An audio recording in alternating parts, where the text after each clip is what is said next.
Welcome to the Peeew. It's getting hot in here. Actually. My lips are so. Take off all your clothes. My lips are very pursed.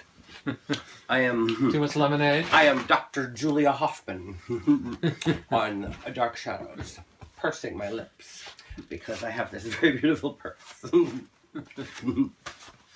Yeah, this is a naloxone kit, well, which now, I'm thinking of taking to Szymanski tonight. Well, as my little clutch. Okay, well, let me explain why the just gonna container chewing gum. has some significance before you mock it.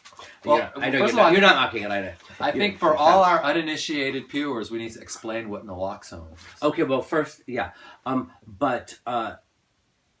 it's Narcan. Okay, well, anyway, people don't know what that is. Okay, Narcan.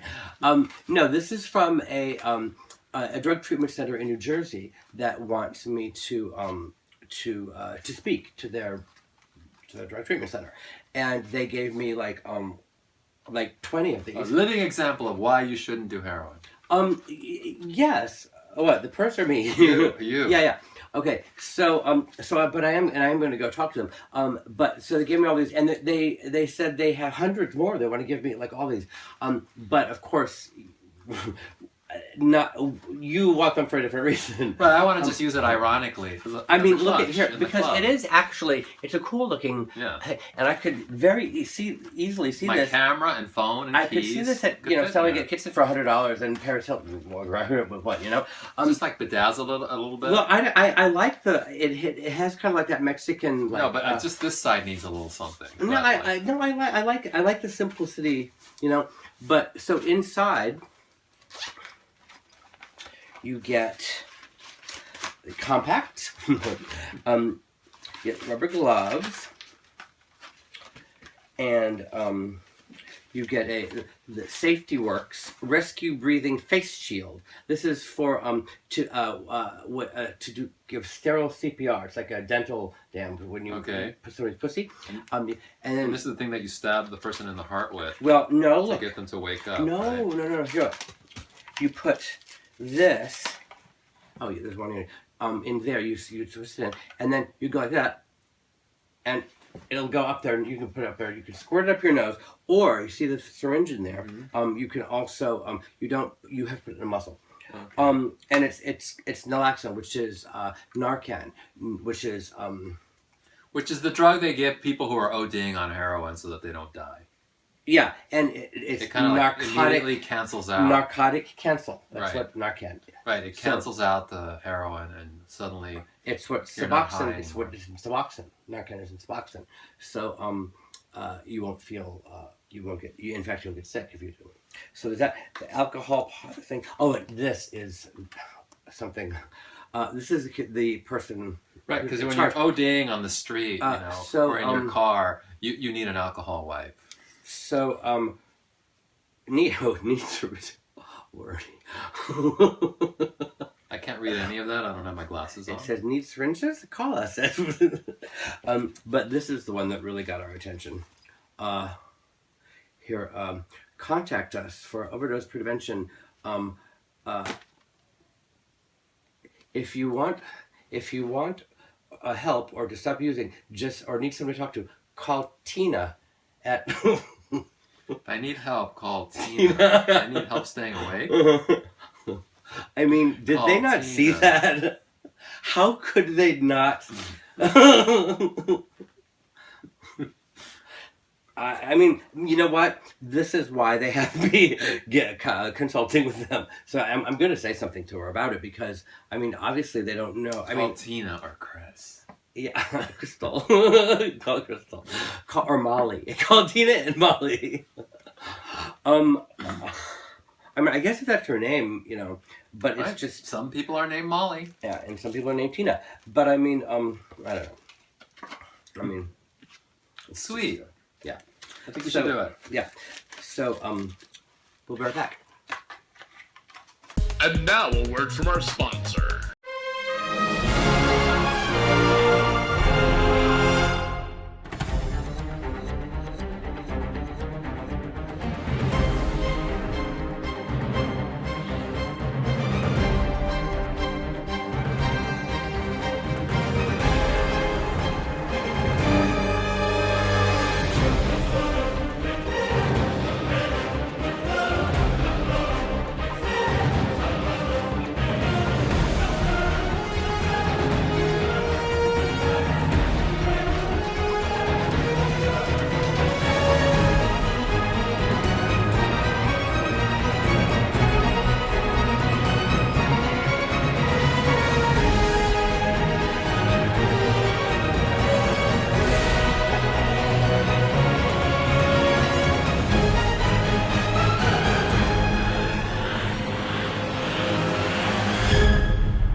Welcome back to the Peew. Welcome back to Peew, where Ernie's going to talk about how dumb he is.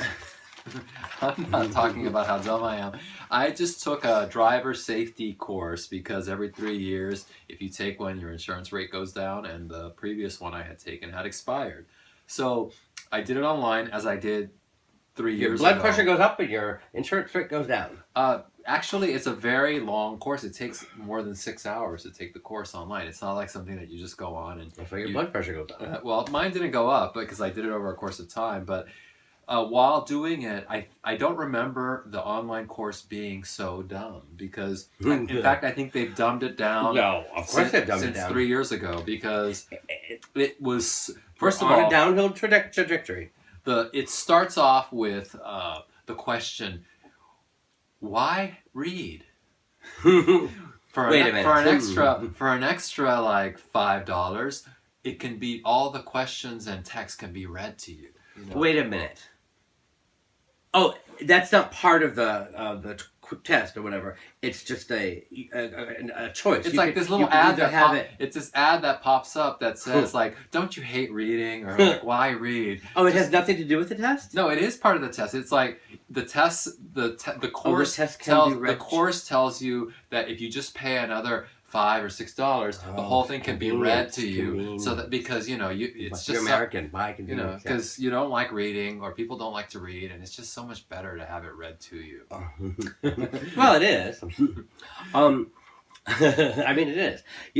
I mean, this goes. Well, give me another example. Yeah. So, did you know that if you're driving down the freeway and say you're in the left lane and you're driving a little too slow, some guy comes up behind you and starts blaring his horn and flashing his lights because he wants you to get out of the way. Did you know that the appropriate response is not to stay in that lane or to step on your brakes to teach that person a lesson? In fact, that course says you should politely move aside and let them through and just give them a courtesy way. Yeah, in prison, in Peru, I took a business course that, and there was this girl named Wendy throughout the course, and Wendy was the bad seed, the woman who didn't get along with her coworkers and who was the toxic employee. Exactly, and there was a scenario where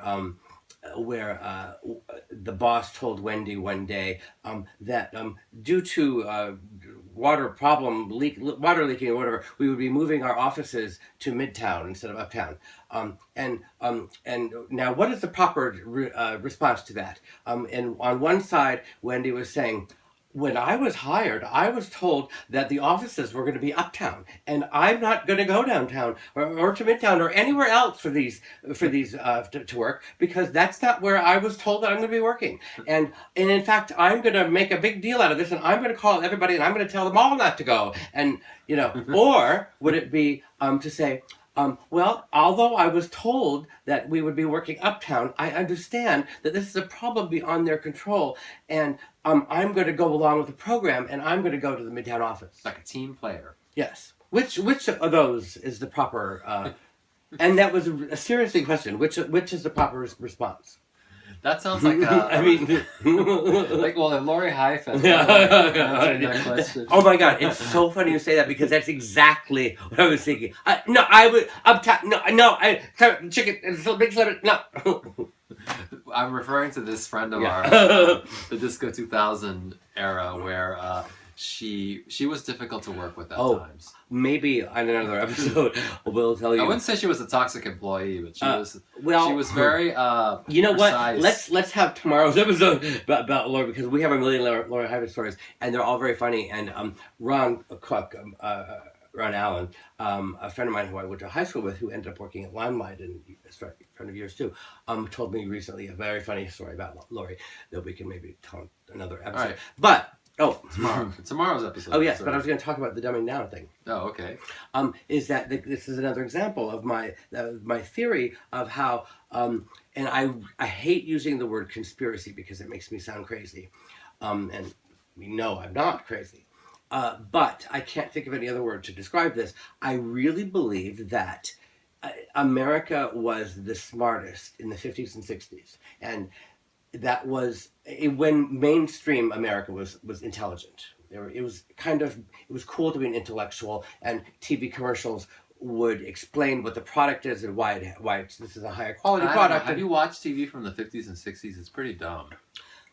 Um, There's like no smart TV from no, I will disagree with you. That was the era of the very sophisticated. Unless I've only seen like really dumb shows. Well, maybe because that was the era of this kind of sophisticated. It was a sexual revolution and this kind of cool.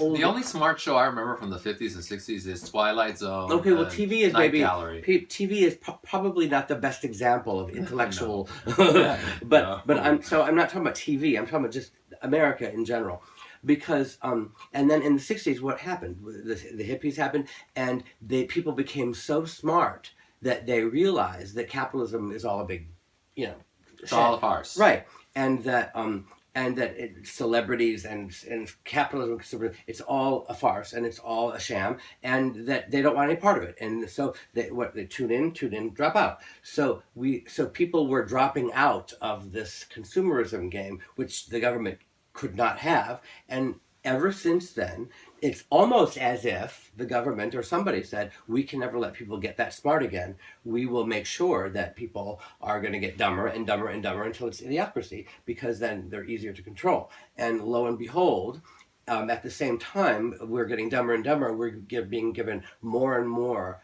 options of TV channels and ice cream flavors and things to keep us fat and lazy and placated and so that we don't ask questions. And we will not complain about a goddamn thing as long as we have 5,000 TV channels and 20 flavors of ice cream. But take away those things and we will uprise. But I do think that's a conspiracy. All right, see you next time. Bye.